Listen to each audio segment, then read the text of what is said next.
और आज हम शुरू करने वाले हैं जुजुत्सु काइसेन के सीजन 2 को। दोस्तों इस सीजन के शुरू के 5 एपिसोड्स में हमें प्री मैच्योर डेथ आर्क देखने को मिलेगा, यानी कि इन 5 एपिसोड्स में हमें गोजो का पास्ट दिखाया जाएगा जब वो भी एक सेकेंड ईयर का स्टूडेंट था। इसके सीजन 1 को मैं ऑलरेडी एक्सप्लेन कर चुका हूँ, तो आप पहले उस वीडियो को भी जरूर देख लीजिए। तो चलिए अब जानते हैं आगे की कहानी को एपिसोड नंबर 1 के साथ, जिसका नाम है हिडन इन्वेंट्री। तो दोस्तों ये कहानी 2006 में शुरू होती है, जब गोजो और गेतो एक ही क्लास में पढ़ते थे। हम गेतो को एक सुनसान गली में जाते हुए देखते हैं, जिसमें कर्स्ड स्पिरिट का साया है और गर्मी के मौसम में इनकी तादाद कुछ ज्यादा ही बढ़ गई थी। गेतो को गली के अंदर एक कर्स मिलता है, जो कि एक इंसान को खा रहा था। गेतो तुरंत ही अपनी टेक्निक से उस कर्स को एक्सोरसाइज करके उसे निगल जाता है। दोस्तों गेतो की कर्स्ड टेक्निक का नाम है कर्स्ड स्पिरिट मैनिपुलेशन। इस पावर से गेतो किसी भी कर्स को एक बॉल बनाकर उसे एब्जॉर्ब कर लेता है और फिर गेतो जब चाहे तब उस स्पिरिट को अपने अंदर से बाहर निकालकर अपने हिसाब से उन्हें कंट्रोल कर सकता है, जो कि एक काफी ज्यादा पावरफुल टेक्निक है। और इसीलिए गेतो को सेकेंड ईयर में ही स्पेशल ग्रेड की रैंक दे दी गई थी, यानी गेतो भी गोजो जितना पावरफुल है। खैर उस कर्स को निगलने के बाद गेतो कहता है कि सिर्फ मैं ही जानता हूँ कि इसका स्वाद कितना ज्यादा घिनौना है, और वो किसी एक दिन की बात भी करता है, जिसके बारे में हम आगे जानेंगे। इसके बाद हम देखते हैं ग्रेड 1 सॉसेरर मेमे और ग्रेड 2 सॉसेरर लॉरी को, जिन्हें हमने पिछले सीजन में भी देखा था। इन दोनों को एक भूतिया महल को इन्वेस्टिगेट करने का मिशन मिला था। इस घर में एक अमीर आदमी अपनी फैमिली के साथ रहता था, जिसके कई सारे रेस्टोरेंट्स थे, लेकिन पिछले साल आई महामारी में उसका सारा धंधा चौपट हो गया और कर्जे में डूबने की वजह से उसने अपनी फैमिली के साथ खुदकुशी कर ली थी। उसके बाद से ही ये अफवाह फैलने लगी कि वो महल भूतिया है, क्योंकि अब तक इंटरनेट आ गया था। फिर कई सारे स्टूडेंट्स मजे मजे में उस महल के अंदर गए थे, लेकिन वो कभी वापस नहीं लौटे। अब कोई और इसका शिकार ना बने, इसीलिए इन दोनों को वहाँ भेजा जा रहा था। वहाँ पहुँचते ही लॉरी कर्टेन बनाने लगती है। दोस्तों कर्टेन बनाने से आम लोगों को पता नहीं चलता कि यहाँ क्या चल रहा है, लेकिन मैमे उसे मना कर देती है कि इसकी जरूरत नहीं है, क्योंकि कर्स महल के अंदर है, न कि बाहर। अब ये दोनों उस घर के अंदर जाते हैं और देखते हैं कि यहाँ चारों तरफ कचरा पड़ा था। ये सब देख लॉरी थोड़ी डर जाती है। अब मेमे उसे कहती है कि उन दोनों को अलग अलग फ्लोर पर जाकर खोजबीन करनी चाहिए। वो लॉरी को सेकंड फ्लोर पर भेज देती है। लॉरी वहाँ के सारे कमरे चेक करती है, लेकिन उसमें कुछ नहीं मिलता और थोड़ी देर बाद वो एक दूसरे के सामने ही आ जाती हैं, क्योंकि ये सेकंड नहीं बल्कि फर्स्ट फ्लोर ही था। मेमे बताती है कि वो इसी एग्जैक्ट जगह से 3 बार गुजर चुकी है, यानी कि ये दोनों किसी तरह के लूप में फंस गई थी और वो इस हॉलवे से बाहर नहीं निकल सकती, बिल्कुल जैसा हमने चेनसो मैन में देखा था। खैर लॉरी पूछती है कि क्या ये कोई इननेट डोमेन है, जिस पर मीम बताती है कि इननेट डोमेन में आसपास की जगह भी बदल जाती है, यानी कि ये सिर्फ एक बैरियर है जो कि अंदर आने वाले लोगों को फंसा लेता है। और इसी तरह पहले आए लोग यहाँ फंस गए होंगे और कर्स ने उन्हें मार दिया होगा, लेकिन इसका मतलब ये भी है कि कर्स बहुत कमजोर है, तो उन्हें बस इस बैरियर से निकलकर उस कर्स को मारना है। मैंने लॉरी से पूछती है कि उन्हें क्या करना चाहिए। अब लॉरी बताती है कि पहले उसे लगा था कि ये लूप एक सर्कल के जैसा है, लेकिन ऐसा नहीं है,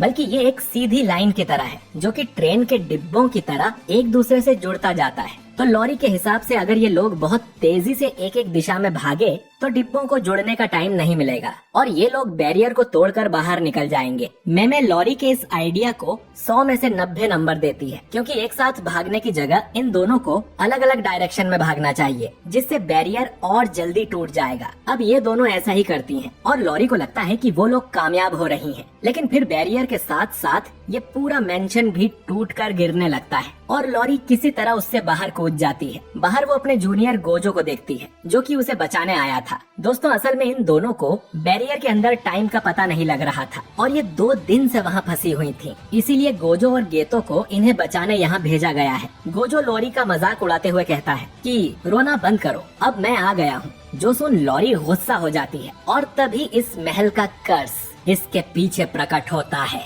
जिसके लिए गेतो एक बड़ा सा कर्स बाहर निकालता है, जो कि उस कर्स को अपने मुंह में भर लेता है ताकि बाद में गेतो उसे भी एब्जॉर्ब कर सके। फिर गेतो भी लॉरी का मजाक उड़ाते हुए कहता है कि गोजो, कमजोरों का मजाक मत उड़ाओ, जिससे लॉरी और ज्यादा गुस्सा हो जाती है। लेकिन यहाँ एक तीसरी स्टूडेंट भी आई हुई थी, जिसे देख लॉरी खुश हो जाती है। ये स्टूडेंट शोको है और इसे भी हमने सीजन 1 में देखा था। लॉरी शोको से कहती है कि तुम इन दोनों की तरह बदतमीज मत बन जाना। मैमे को रियलाइज होता है कि वो दोनों 2 दिन से अंदर थी, तो वो इसकी एक्स्ट्रा फीस चार्ज कर सकती हैं। फिर वो गोजो से पूछती हैं कि उन लोगों ने कर्टन को बना दिया था ना। जो सुन गोजो, गेतो और शोको चुप ही रह जाते हैं, क्योंकि वो तीनों ही कर्टन लगाना भूल गए थे। इसके बाद सभी लोग जुजुत्सु हाई में लौट आते हैं, जहाँ पर इन्हें अपने टीचर यागा से डांट पड़ती है, जो कि आगे चलकर इस स्कूल के प्रिंसिपल बनते हैं। खैर, उन्हें पता चलता है कि वो गोजो था जो कर्टन लगाना भूल गया था, जिसके लिए उसे सजा मिलती है। अब ये तीनों स्पोर्ट्स रूम में जाकर बास्केटबॉल खेलने लगते हैं। गोजो पूछता है कि हमें कर्टन लगाने की जरूरत ही क्या है, जबकि आम लोग ना तो कर्स को देख सकते हैं और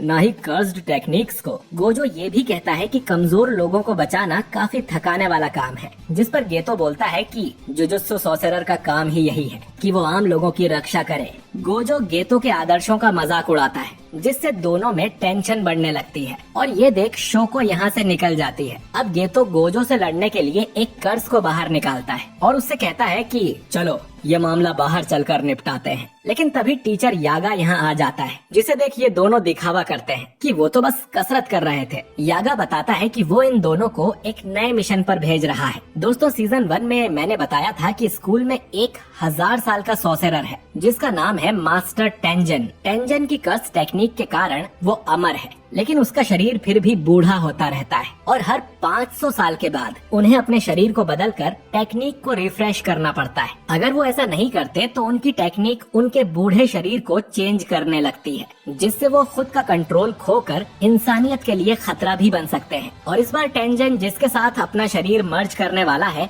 वो एक लड़की है, जिसे ये लोग स्टार प्लाज्मा वेसल कहते हैं। इनका मर्ज 2 दिन के बाद होगा, तो गोजो और गेतो का काम होगा इस वेसल को सही सलामत यहाँ स्कूल में लेकर आना, क्योंकि उस वेसल की लोकेशन लीक हो गई है। और 2 ग्रुप्स हैं जो कि उनके पीछे पड़े हैं। पहला ग्रुप है क्यू, जिसमें कुछ कर्स यूजर्स हैं जो चाहते हैं कि टेंजन इंसानियत के लिए दुश्मन बन जाए, और दूसरा ग्रुप है टाइम वेसल एसोसिएशन, जो कि टेंजन की गॉड की तरह पूजा करते हैं। लेकिन वो नहीं चाहते कि टेंजन किसी से मर्ज करे, क्योंकि इससे उनकी पवित्रता खराब हो जाएगी। और हाँ, इस ग्रुप में कोई भी कर्स यूजर नहीं है। खैर, इसके बाद गोजो और गेतो उस होटल के पास जाते हैं जहाँ उस वेसल को रखा गया था। गेतो अकेले ही अंदर जाता है और गोजो बाहर ही निगरानी रखता है। दोनों फोन पर बात कर रहे थे, जिसमें गोजो घमंड दिखाते हुए बोलता है कि हमें क्या दिक्कत हो सकती है, आखिरकार हम दोनों सबसे पावरफुल हैं। जो सुन गेतो उसे समझाता है कि इतना ओवर कॉन्फिडेंट होना अच्छी बात नहीं है और उसे अपने सीनियर से भी थोड़ा सभ्य तरीके से पेश आना चाहिए, क्योंकि कुछ दिनों में उनकी मुलाकात मास्टर टेंजन से भी हो सकती है। इसके बाद गेतो उस कमरे की डोरबेल बजाता है और अंदर से एक लड़की जवाब देती है कि वो आ रही है। लेकिन तभी वहाँ एक बड़ा धमाका हो जाता है। गेतो एक कर्स्ड स्पिरिट को कवच की तरह यूज कर खुद को बचा लेता है और देखता है कि वो लड़की बिल्डिंग से नीचे गिर रही थी। इसके बाद गेतो एक उड़ने वाले स्पिरिट को बाहर निकालता है और उस लड़की को हवा में ही पकड़ लेता है। ये धमाका क्यू ग्रुप के सोल्जर कोकुन ने करवाया था, पर वो देखता है कि उस लड़की को गेतो ने बचा लिया है। इधर गोजो पर भी एक सोल्जर ढेर सारे चाकू फेंकता है, लेकिन जैसा कि हम जानते हैं कि गोजो के आसपास एक इन्फिनिटी शील्ड है, जिससे गोजो को कुछ भी नहीं होता।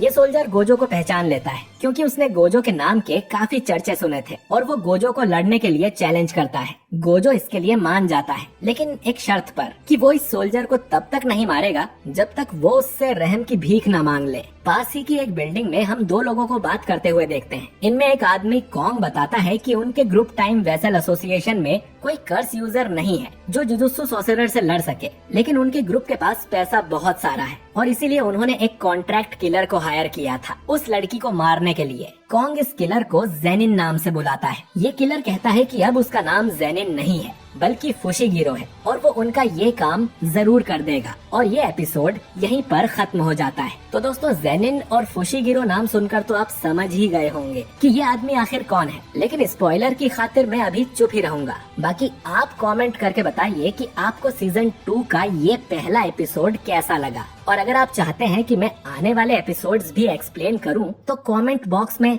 यस जरूर टाइप कीजिए। बाकी वीडियो अच्छा लगा है तो इसे लाइक और शेयर कीजिए।